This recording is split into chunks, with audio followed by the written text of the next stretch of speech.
Sige po dito mga kapatid, meron pa pong upuan po dito sa loob. Dito po tayo at nang mapakinggan po natin ng maigi ang salita ng ating Panginoon Diyos. Di ba kapag sabi nga doon sa aral po natin, na pag-aralan po natin, di ba kapag gustong-gusto natin makinig ng salita ng Diyos, sila pa yung nag-uunahan sa unahan. Hindi po ba mga kapatid?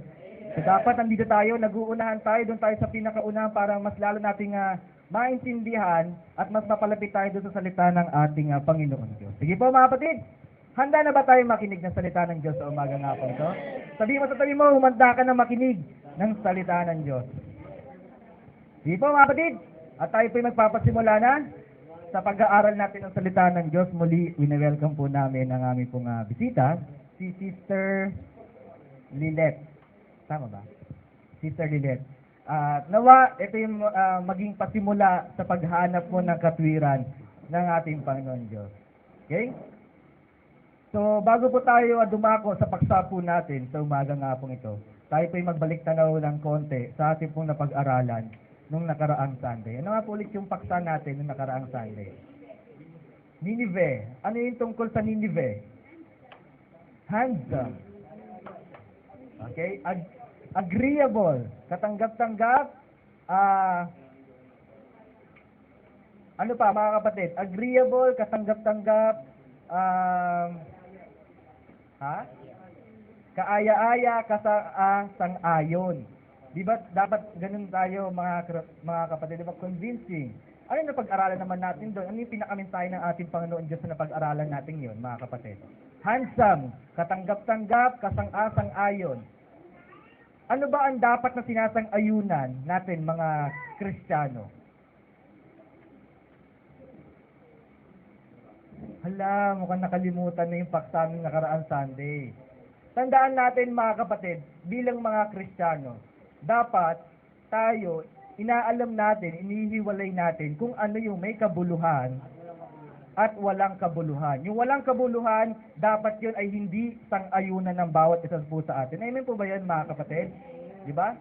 At siyempre, kung ano ang may kabuluhan, higit yung paglilingkod sa harapan ng ating Panginoon Diyos, yung mga ginagawa natin sa ating pagsamba, yun ang dapat sinasang-ayunan ng bawat isa po sa atin. Amen po ba yan mga kapatid?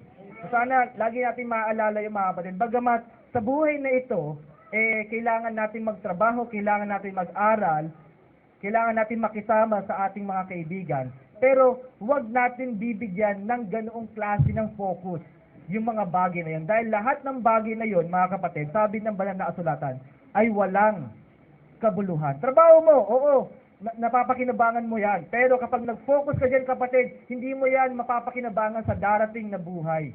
Amen po ba yan, mga kapatid? Walang kabuluhan yan eh. Karunungan, magpakatalino ka, mag-aral ka, makatamo ka ng mga mataas na estado sa buhay. Pero sa darating na panahon, wala pa rin kabuluhan yan. Tandaan natin, kahit anong tinapos ng bawat tao, sa harapan ng Panginoon Diyos, tayo ay pantay-pantay kapag tayo ay hinuhukuman. Amen po ba yan, mga kapatid? Hindi naman natin pwede sabihin, graduate ako ng pagiging guro, nag-master's degree ako, naging doktor ako ng pagiging guro, sa harapan ng Panginoon Diyos kapag tayo ay kanyang huhukuman. Amen? Diba? At lahat ng tao, isa ang kahinatnan natin, kahit ano pang tinapos natin, isa ang kahinatnan at kamatayan. Ang mahalagang tanong dun mga kapatid, kapag namatay ka ba, sigurado ka bang pag humarap ka sa Diyos, maliligtas ka o hindi? Dahil yun ang may kabuluhan sa harapan ng Panginoon Diyos. Maliligtas tayo mga kapatid kung ang mga ginagawa natin sa harapan ng Panginoon Diyos ay mayroong kabuluhan. Okay? So yun po yung naging paksa natin nung nakaraang Sunday. Yung Ninive, isa sa mga lugar na itinayo ni Nimrod sa Assyria. Ngayon puntahan pa po natin, ano pa yung isang bayan na itinayo ni Nimrod sa lugar ng Assyria. Basahin po natin muli yung Genesis 10 verse 11. Genesis 10 verse 11. Puwat sa lupain yaon ay napasa Assyria at itinayo ang Ninive at ang Rehobotir at ang Kala. Okay. So, isa pa po sa bayan na itinayo ni Nimrod sa lugar po ng Assyria, liban sa Ninive, ay ano daw po mga kapatid? Rehobotir. Okay, Rehobotir. Okay? Yung Rehobotir o yung Rehobot, sa salitang Hebreo po ay Rekobot. So spelling po niya is Rechobot. Rechobot.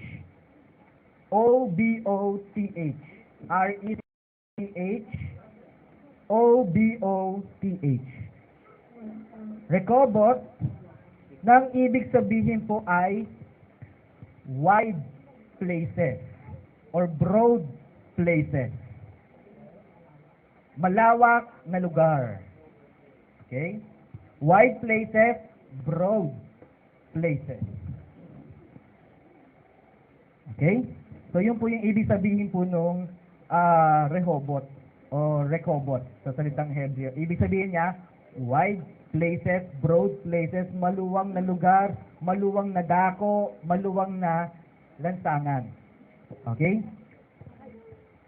So siguro mga kapatid, medyo may idea po ba kayo tungkol sa pag-aaralan po natin sa umaga nga pong ito? Kasi meron na pa tayo ng mga napagdaan na aral tungkol sa maluwang na dako, maluwang na lugar, kapahamakan. Ayun, di ba? Yun yung lagi natin natatanong eh. Maluwag ang daan tungo sa pagkapahamak. Di ba? Yung napag-aralan natin dati tungkol doon sa maluwang na lugar. So negative yun. So puntayin natin yung positive. Okay? Kasi, sa Biblia, hindi naman po pag sinabing maluwag na lugar o maluwag na dako, yung nasa ano kaagad.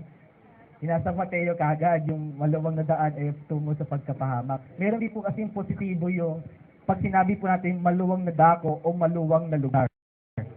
Ano po ba kahulugan nito positibo? At sana sa umaga nga pong ito mga kapatid, makuha natin yung mensahe ng ating Panginoon Diyos sa bawat isa po sa atin. Puntahan po natin yung kahulugan ng maluwang na dako o maluwang na lugar sa sinasabi po ng ikalawang Samuel 22, ang talata po ay 20. Ikalawang Samuel 22, ang talata po ay 20. Ikalawang Samuel 22 verse 20. Kanyang dinala din ako sa maluwag na dako. Kanyang iniligtas ako sapagkat kanyang sinalugdan ako. Okay. So sabi po ng banal na kasulatan, ano pa po yung isa sa kahulugan ng maluwang na dako? Sabi po doon, kanyang dinala din ako sa maluwang na dako. Anong meron doon sa maluwang na dako? Sabi doon, kanyang iniligtas ako sapagkat kanyang kinalugdan ako. Punta natin sa iba't iba't salin po ng banal na kasulatan para maintindihan natin kung ano yung ibig sabihin po doon ng maluwang na dako. Ano ba yung maluwang na dako na pinagdalhan sa kanya? Sabi po sa CEV o Contemporary English Version, when I was fenced in, you freed and rescued me because you loved me. You fenced in. Binakuran. Tanong, bakit po kuminsan sa tao, bakit po ba natin binabakuran yung ating pong mga tahanan? Para may privacy, protection, safety, kaya tayo naglalagay ng bakod. Ibig sabihin, kapag kasi sinabi rin nasa maluwang na dako, meron po doong kaligtasan. Katunayan pa po nun yung isang salin po ng banal na kasulatan, sabi po sa DNB, o Good News Bible, He helped me out of danger. Sabi doon, He helped me out of danger. Tinulungan daw siya na umalis sa kasakunan o sa kapahamakan. Yun yung ibig sabihin ng dinala ako sa maluwang na dako. Mayroong kaligtasan. Proteksyon na galing sa ating Panginoon Diyos. Okay? So, ibig sabihin, pinalaya, pinaalis, at dinako tayo sa isang maluwang na dako.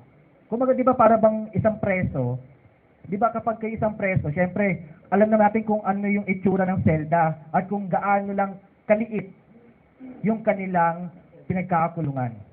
Tama?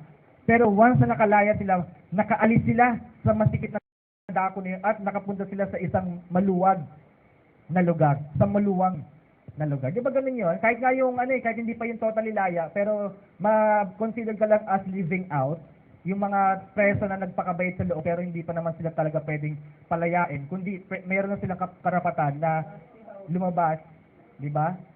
Pero meron na silang limitasyon. Pero at least, naging maluwang yung kanilang gagalawan, unlike doon sa loob ng selda.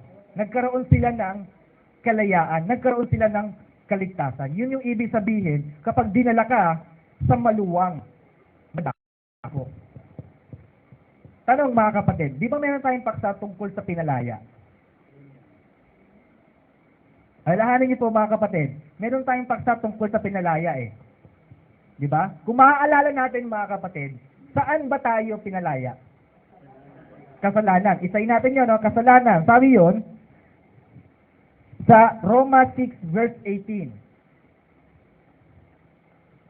Dito tayo pinalaya ng ating Panginoon. Isa sa mga napag-aralan natin, pinalaya na tayo rito ng ating Panginoon. Basahin natin yung Roma 6:18. Roma 6 verse 18. At yamang pinalaya kayo sa kasalanan, ay naging mga alipin kayo ng katwiran. Saan daw tayo pinalaya? Isa sa kung saan tayo ay pinalaya. Pinalaya tayo saan? Kasalanan. Tanong mga kapatid, tunay bang laya tayo sa kasalanan?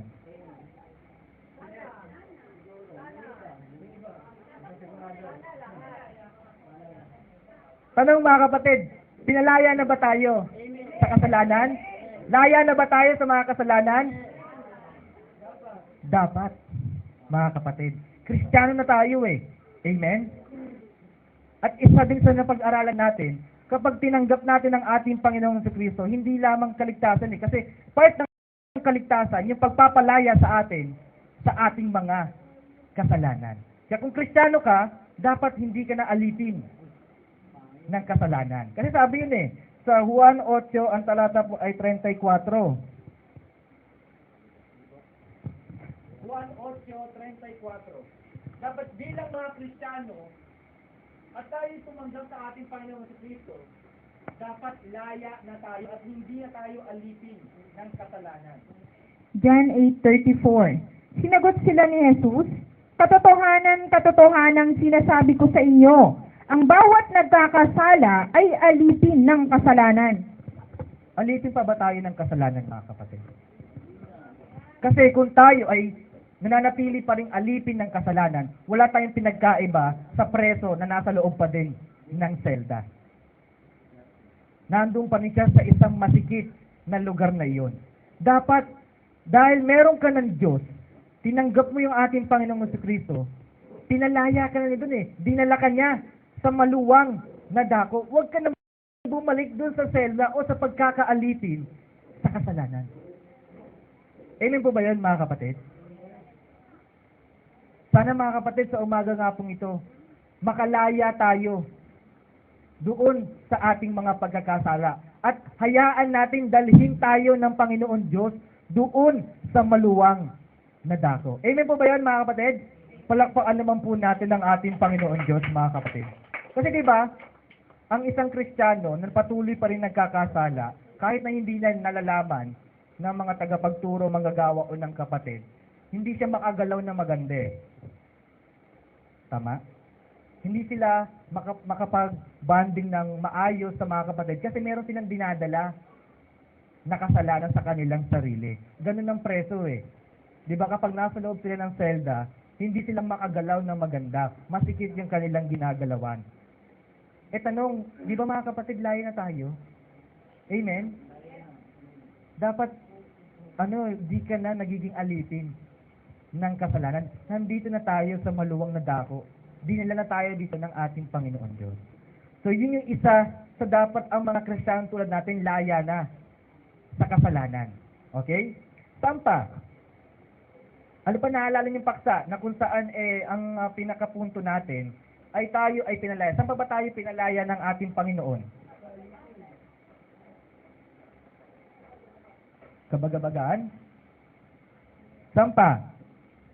Mga kapatid? Si Satanas. So, basahin nga natin yon. Dapat bilang mga Kristiyano, laya na tayo at hindi na tayo alipin ni Satanas. Ikalawang Timoteo 2, ang talata po ay 26. Kasi baka mamaya mga kapatid, patuloy pa rin tayong alipin ng diablo. Basahin na natin yan. Ikalawang Timoteo 2:26. At sila'y makawala sa silo ng diablo na pumihag sa kanila ayon sa kanyang kalooban. Meron pa ba rito bihag ng diablo? Pag sinabi kasi natin bihag ng diablo, alipin ka nun. Amen? Kumaga, under control ka ng nakahuli sa'yo. Ang tanong, nakahuli ang diablo eh. Amen po ba yan mga kapatid? Kaya tanong ko po kayo sa umaga pong ito, sino pa po rito sa atin ang bihag ng diablo? Kasi kapag bihag ka ng diablo, under ka ng diablo. Under ka ng paggawa ng kasamaan. Under ka sa kapangyarihan ng kadiliman. Sabi yun sa pinag-aralan din natin, di ba? Meron din kasi kapangyarihan ang kadiliman. Sabi yun sa Colosas 1, ang talata po ay 13.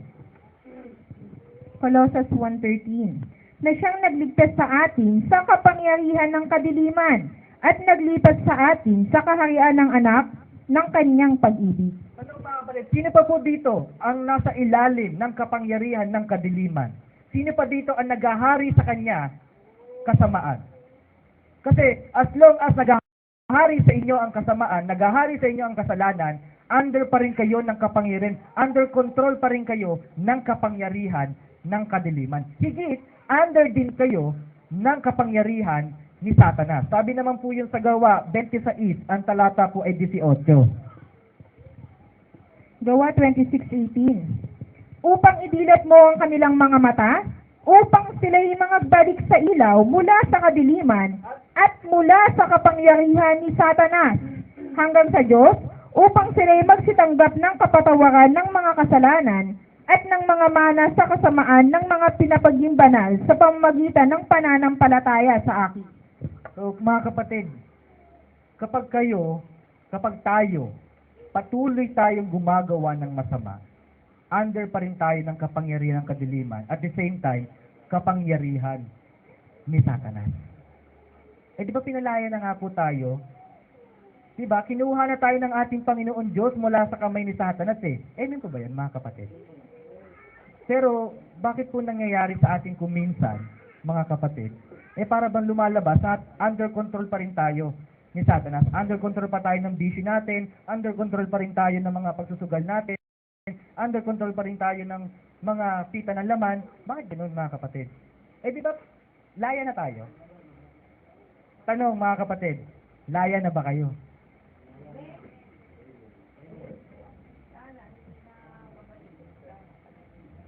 Ba't ganun parang yung ibang kapatid hindi sure kung laya na sila? Laya na ba tayo mga kapatid? Di ba laya na tayo? Kung laya ka na, dapat hindi na naghahari sa atin ang kapangyarihan ng kadiliman at ang kapangyarihan ni Satanas. Dahil tayo ay pinalaya na ng ating Panginoong Jesucristo. Ano po ba yan mga kapatid? Palakpaan naman po natin siguro ang ating Panginoon Diyos mga kapatid. Kaya dapat hindi na tayo makitaan na gumagawa tayo ng kasalanan. Dahil tayo, tunay na laya sa kapangyarihan ni Satanas. Okay? Ngayon mga kapatid, sa umaga nga pong ito. So yun yung napag-aralan natin dati tungkol dun sa pinalaya. Pero isa pa pong bagay, mga kapatid, kung saan dapat tayo, mga Kristiyano, ay maging tunay na laya, ay mula sa lugar na ito. Na sana mga kapatid, ma-identify natin kung tayo ay nandito sa ganitong klase ng lugar. Basahin natin yung Zacarias 9, ang talata po ay 11.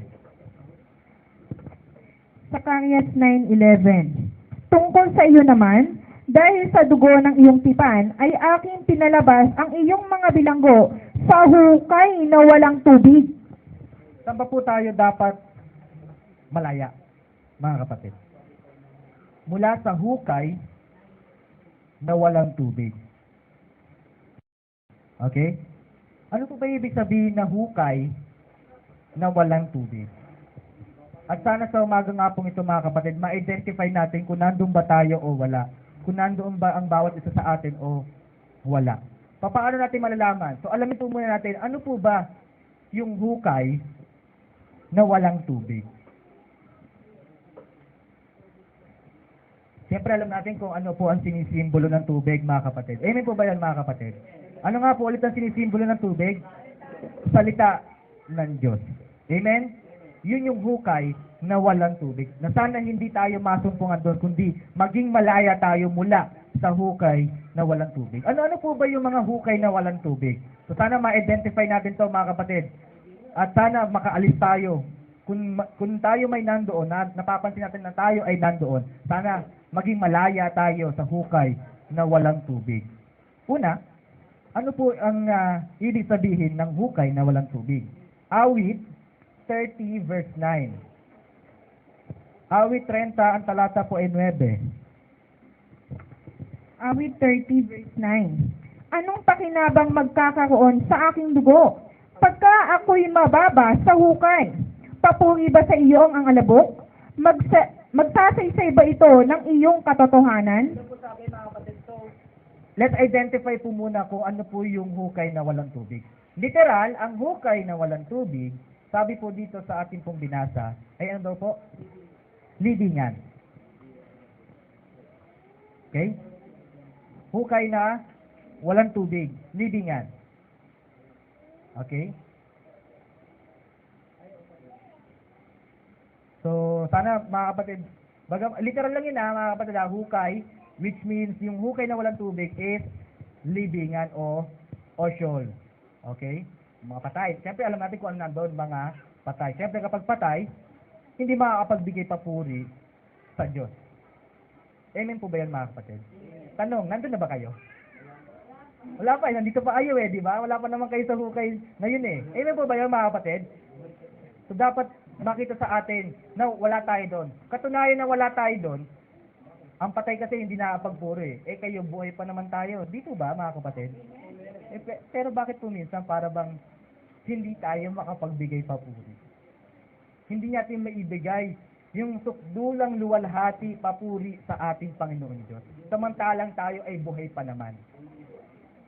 Baka mamaya unti-unti ka nang pupunta doon sa hukay na walang tubig, doon sa libingan na po yun. Amen po ba yan, mga kapatid? Sana makitaan tayo ng sukdulang papuri. Dahil tandaan natin, walang ibang magpupuri sa ating Panginoon Diyos kundi tayo, mga buhay. Amen po ba yan, mga kapatid? Palakpakan naman po natin siguro ang ating Panginoon Diyos. Sabi rin po yun sa Isaiah 38 verse 18. Isaiah 38:18. Sapagkat hindi ka maaaring purihin ng syol, hindi ka maaaring ipagdiwang ng kamatayan. Silang nagsisibaba sa hukay ay hindi makaasa sa iyong katotohanan. Hindi makapagbigay papuri talaga yung nandoon sa syol o sa libingan. Kasi patay na yun Amen po ba yan, mga kapatid? Tayo, buhay tayo Dapat sinusulit natin ang bawat hininga natin, bawat lakas natin sa pagbibigay papuri sa ating Panginoon Diyos. Amen po ba yan, mga kapatid? Kasi kapag once na namatay ka na, hindi ka na makakapagbigay papuri sa Panginoon Diyos. At tandaan natin, mga kapatid, kapag na-spend ang buhay mo nang hindi ka nagpupuri sa Panginoon Diyos, alam natin kung anong katumbas nun, mga kapatid. Amen po ba yan, mga kapatid? So sana, hanggat buhay pa tayo, purihin natin ang ating Panginoon. Sabihin mo sa tanong, hanggat buhay ka pa, purihin mo ang Diyos. Hanggat buhay ka pa, purihin mo ang Diyos. Amen?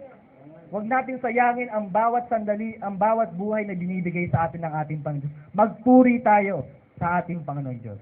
So yun po yung isang definition ng Biblia patungkol po sa hukay na walang tubig. Okay? Isa pa, ano pa po yung hukay na walang tubig? Basahin po natin yung awit 55 verse 23. Ngunit ikaw, O Diyos, ibaba mo sila sa hukay ng kapahamakan.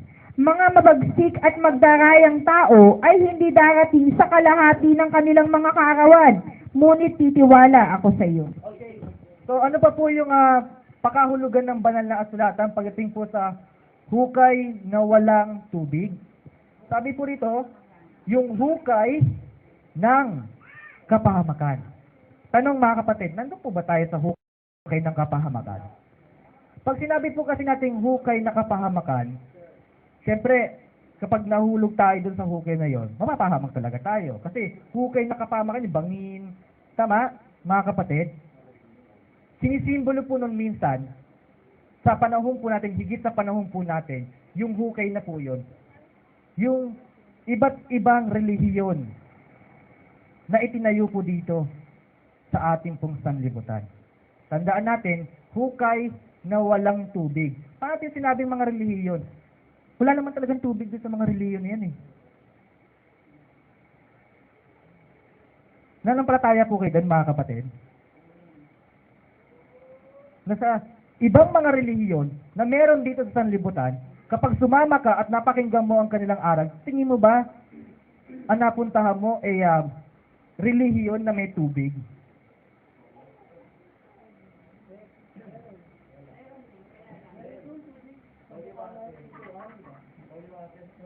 Kasi tandaan natin, mga kapatid, ang sinisimbolo ng tubig, salita ng Diyos.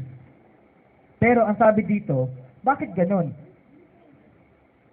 Kapag ka ang isang relihiyon, walang tubig doon, hukay yon, na kung saan, kapag ikay pumasok doon, mapapahamak ka.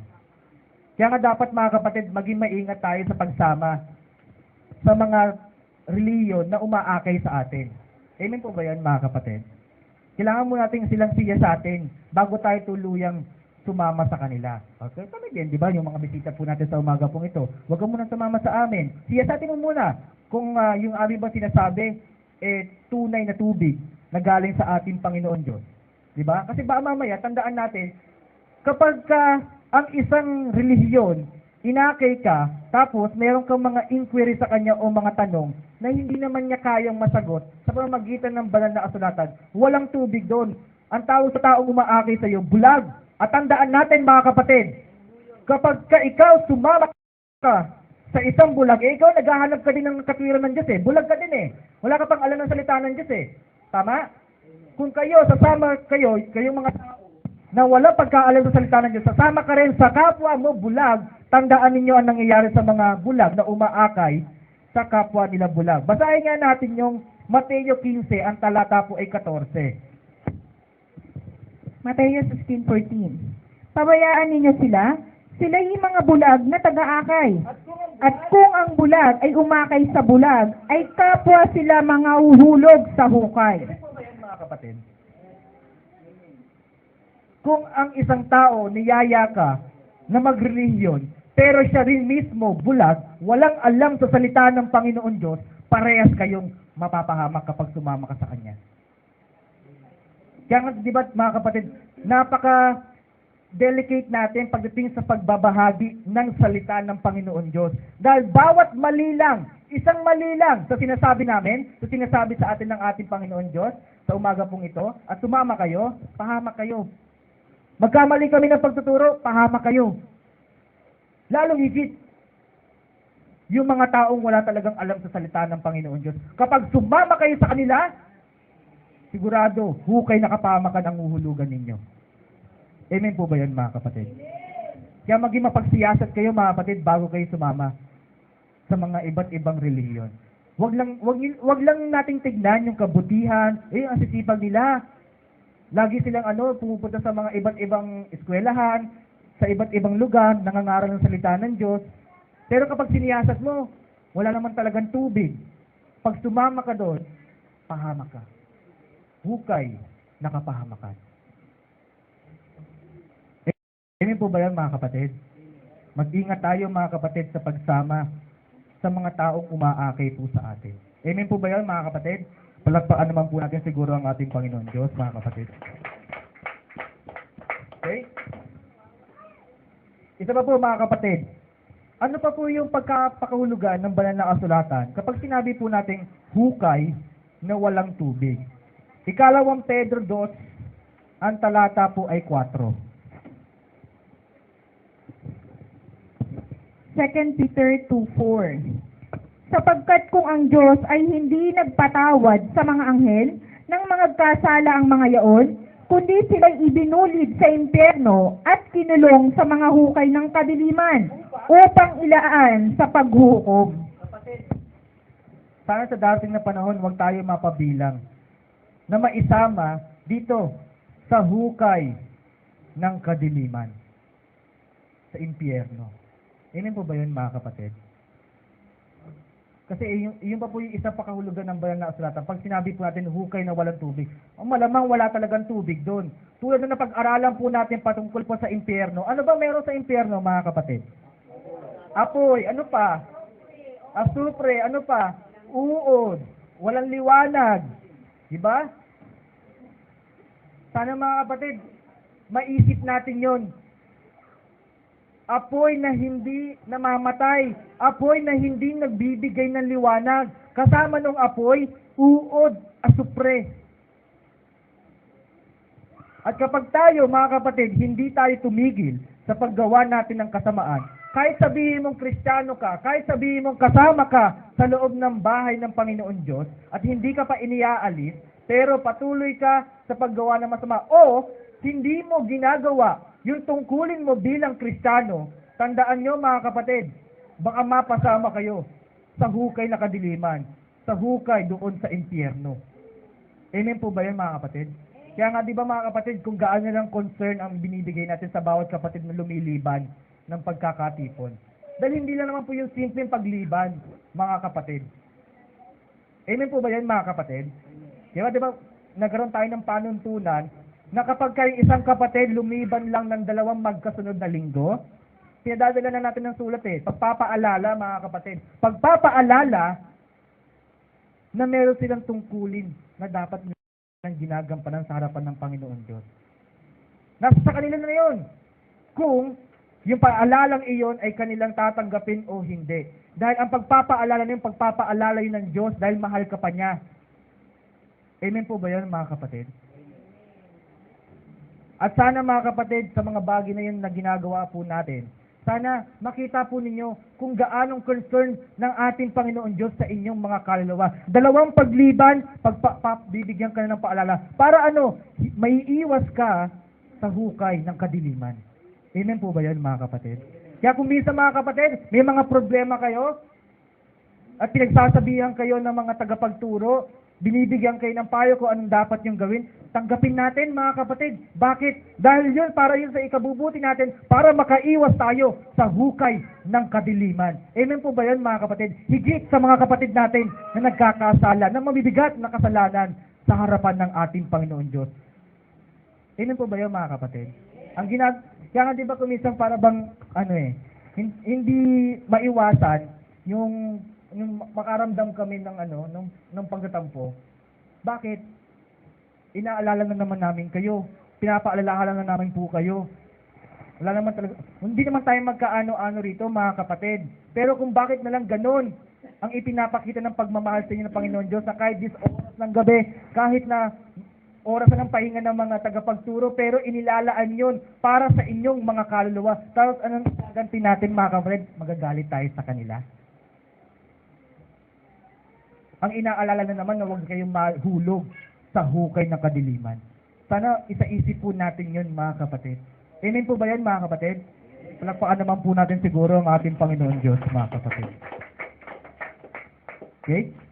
At sana mga kapatid, higit sa umaga nga po ito, makuha po natin na tayo, mga Kristiyano, huwag tayong mahulog sa ganitong klase ng hukay. Basahin pa po natin yung Isaiah 38 verse 17. Ano ba po yung isang pakahulugan ng Biblia pagdating po sa hukay na walang tubig? Isaiah 38 verse 17. Narito, sa aking ikapapayapa ay nagtamo ako ng malaking paghihirap. Ngunit ikaw, sa pag-ibig mo sa aking kaluluwa, ay iyong iniligtas sa hukay ng kabulukan. Sapagkat iyong itinapon ang lahat ng aking mga kasalanan sa iyong likuran. Alam niyo po ba, kapatid, yung tungkol po sa talata pong ito? Sino po kaya dito yung tinutukoy na iniligtas sa hukay ng kabulukan? Kasi patungkol po ito sa hinaharap mga kapatid Sino ba pinapatungkol dito na hindi po nakaranas o nakakita ng kabulukan, mga kapatid? Sino po rito? Si Kristo, mga kapatid. Ito po yung pinapatungkol ito sa hinaharap, na ang ating Panginoong Kristo hindi po nakakita ng kabulukan. Katunayan po na mababasa po natin yung sa Gawa 2, ang talata po ay 27. Basahin nga natin yung part na yon. Gawa 2:27. Sapagkat hindi mo iiwan ang kaluluwa sa Hades. Natitiisin man na ang iyong banal ay makakita ng kabulukan. Na ang iyong banal ay makakita ng kabulukan. Ang tinutukoy po natin dyan si Kristo eh. Di ba nung namatay siya, di ba hindi naman siya, hindi naman siya nanatili dun eh. Nabuhay siya muli eh. Tama, hindi nakakita ng kabulukan. Kung i-apply natin yan sa atin mga Kristiyano, sana sa umaga pong ito, naisipin natin na hindi tayo mahulog dun sa hukay ng kabulukan. Ano po ba ibig sabihin ng hukay na kabulukan po dito, mga kapatid? Mga masama? Ano po ba ibig sabihin ng kabulukan po dito, mga kapatid? Ano ba nangyari sa katawan ng ating Panginoon sa Kristo at sinabi na banal na kasulatan na hindi ito nakakita ng kabulukan? Di ba, naging glorified body ang ating Panginoong Hesus Kristo eh. Hindi, nagkaroon siya ng katawan maluwalhati. Sa ngayon, anong merong klaseng katawan tayo? Katawan to na nabubulok eh. Amen po ba yan mga kapatid? Nabubulok, nasisira. Pag nasugatan, mag-iiwan ng peklat. Kapag namatay, mauuwi sa alabok. Tama? Nabubulok to eh. Di ba? Ito yung katawan na meron tayo. Pero ang ating Panginoong si Kristo, hindi niya natili sa ganun. Hindi niya naranasan yung mabulok. Dahil nagkaroon siya ng maluwalhating katawan. Glorified body. Tanong mga kapatid, gusto niyo ba na magkaroon ng ganong klase ng katawan? Kasi sabi yun eh, basahin nga natin yung Gawa 13, ang talata po ay 37. Gawa 13:37. Datapwat yaong binuhay na maguli ng Diyos ay hindi nakakita ng kabulukan. Ano ba maranasan niyo mga kapatid sa darating na panahon? Na pag tayo, binuhay tayo maguli ng ating Panginoong Jesucristo, hindi tayo nakakita ng kabulukan.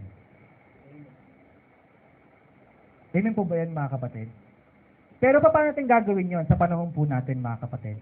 Kung babalikan natin yung sinabi dun ni Haring Hezekiah sa Isaiah, sabi po dito, narito sa aking ikapapayapa ay nagtamo ako ng malaking paghihirap.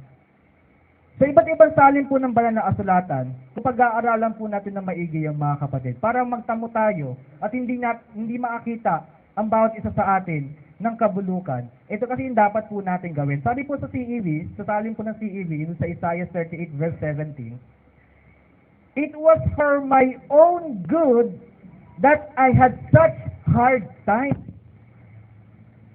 Para sa ikabubuti natin kung bakit tayo nagkakaroon ng ganitong klase ng paghihirap. Sabi po yun sa CEV. Sabi pa po sa GNB, "My bitterness will turn into peace."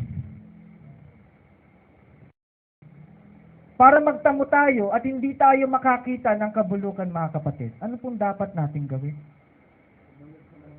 Bagamat sa ngayon, sa paglilingkod natin sa harapan ng Panginoon Diyos, hindi naman po talaga natin masabi na madali ang maglingkod sa harapan ng Panginoon Diyos.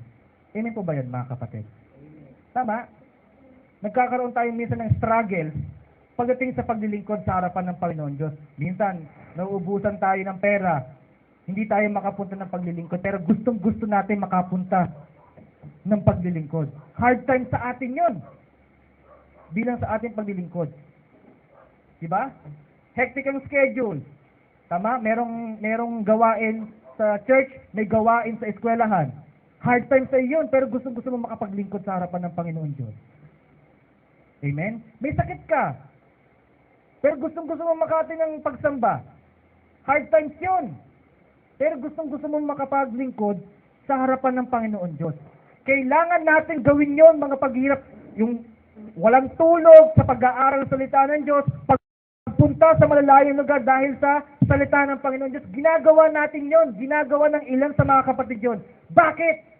Para magtamo sila ng kapayapaan sa darating na panahon. Amen po ba yun mga kapatid?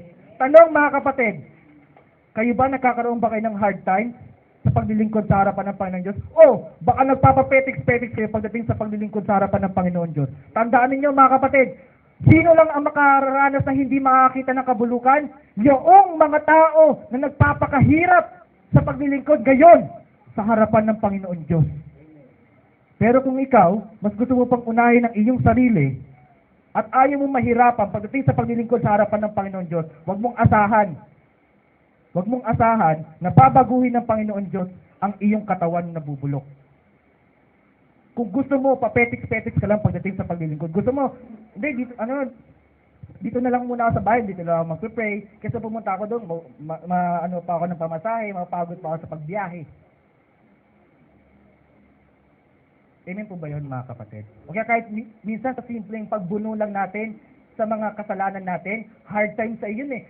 Gusto kong tanggalin yung bisyo kong ito dahil sa Panginoon Diyos, hard time sa iyon. Pero kung ikaw, mas gusto mo pang, ay kesa naman maglingkod na lang ako sa Panginoon, kesa naman sa alisin ko ito, nahihirapan pa ako sa pag-aalis ng bisyo ko, sundin ko na lang yung layaw ng katawan ko. Sundin ko na lang yung pita ng katawan ko. Kesa naman mahirapan pa ako na alisin ito para lang sa Diyos. Kaya nga mga kapatid, kapag hindi mo nilalabanan yung kasalanan nasa iyo, wala kang hard time para sa Diyos. Amen po ba yan mga kapatid? At kapag tayo hindi tayo naghihirap para sa paglilingkod na ito, huwag nating asahan.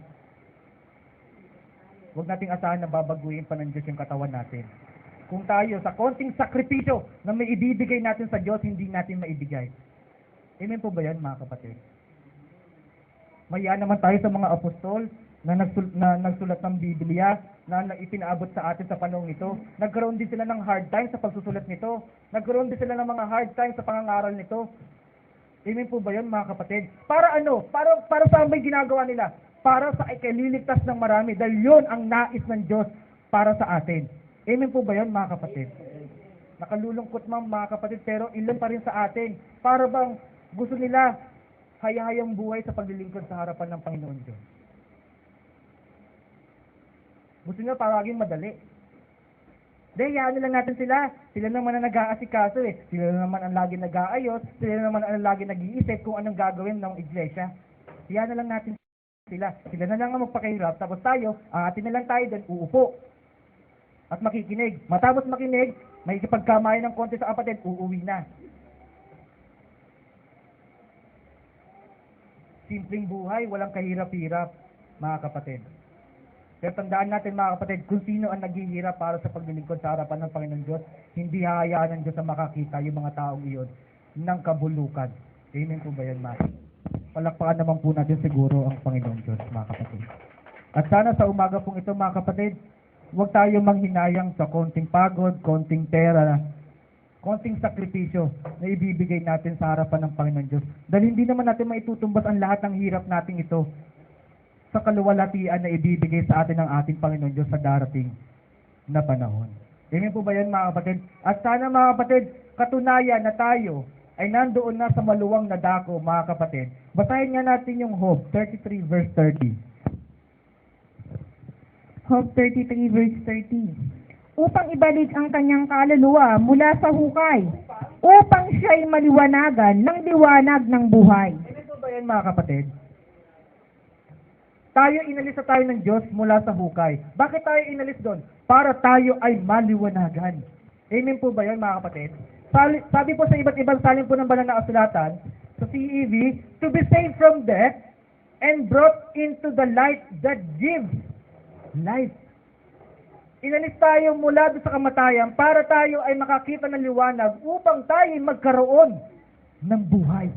Yun ang ibinibigay sa atin ng Panginoon Diyos. Na kapag tayo ay nandoon na, inalis na tayo ng Panginoon Diyos mula sa hukay, dapat lumakad tayo sa liwanag dahil ang liwanag na yun, siya naman magbibigay sa atin ng buhay. Sabi po sa ERV, He wants them to be saved from death so that they can enjoy life. Amen po ba yan mga kapatid? Inalis tayo sa kamatayan para ano?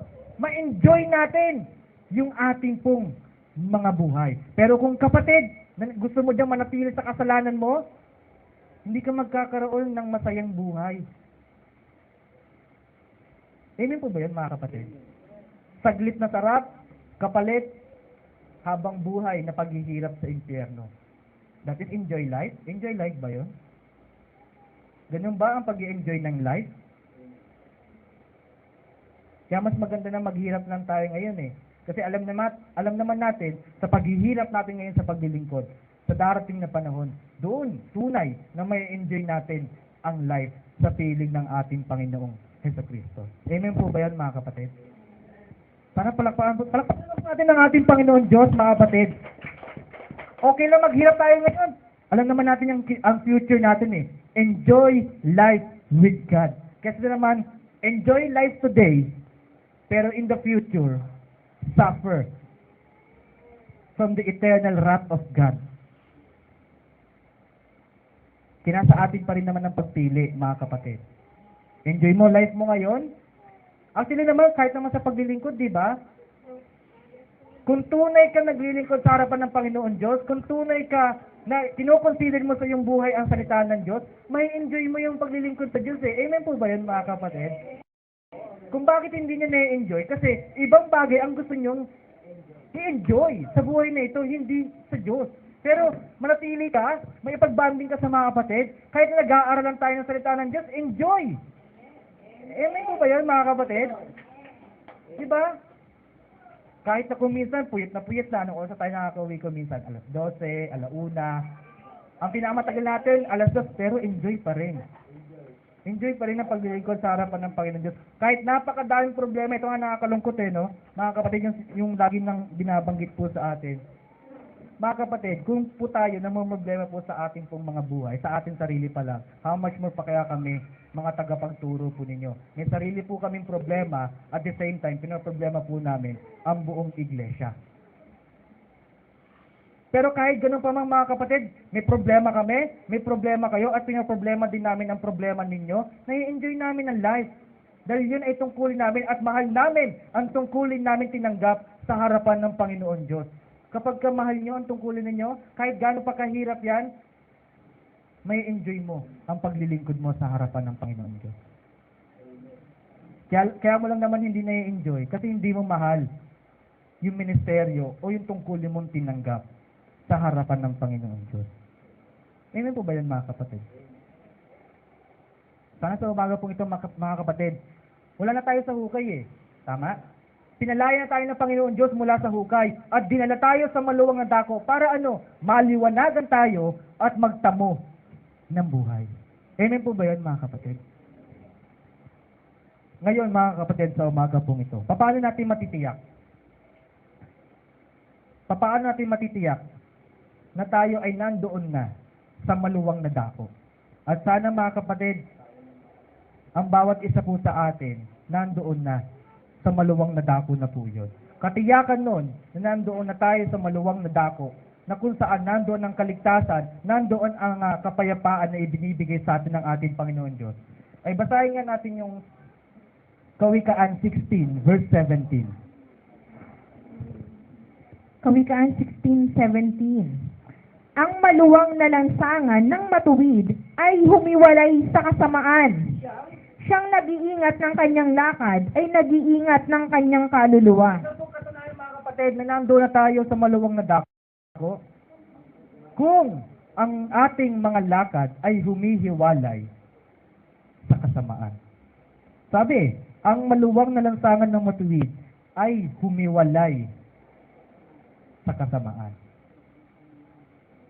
Tanong, mga kapatid, humiwalay na ba tayo sa ating mga kasamaan?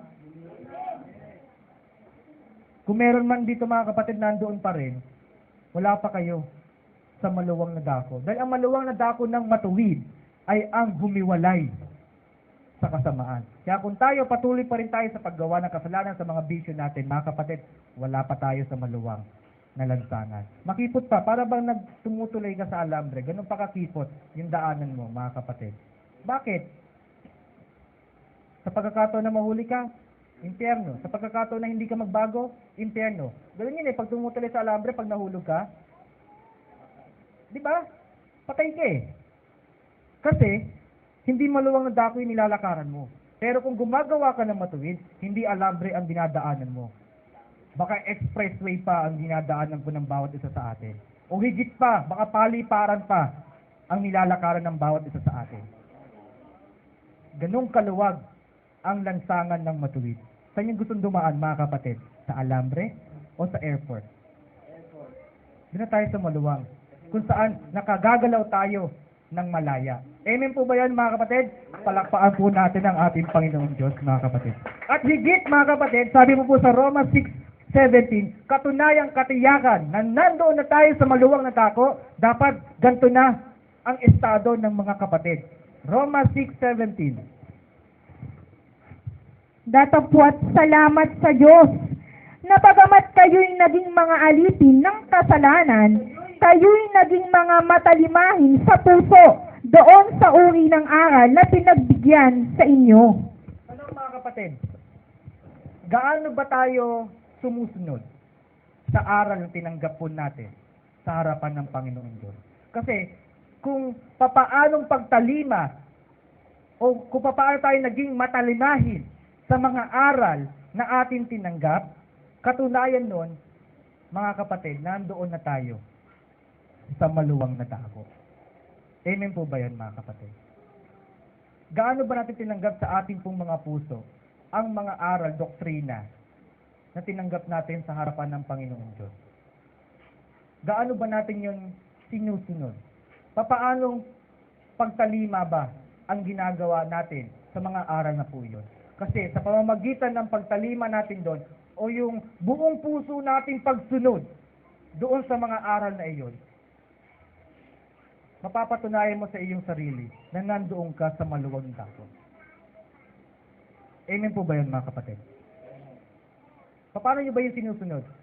Paano nyo ba yung pinapakita yung pagiging matalimahin ninyo sa aral natin? Pag sinabi kasi ng matalimahin, mahal niya yung tinanggap niyang aral at yun ay yung mga bagay na kanilang ipinamumuhay.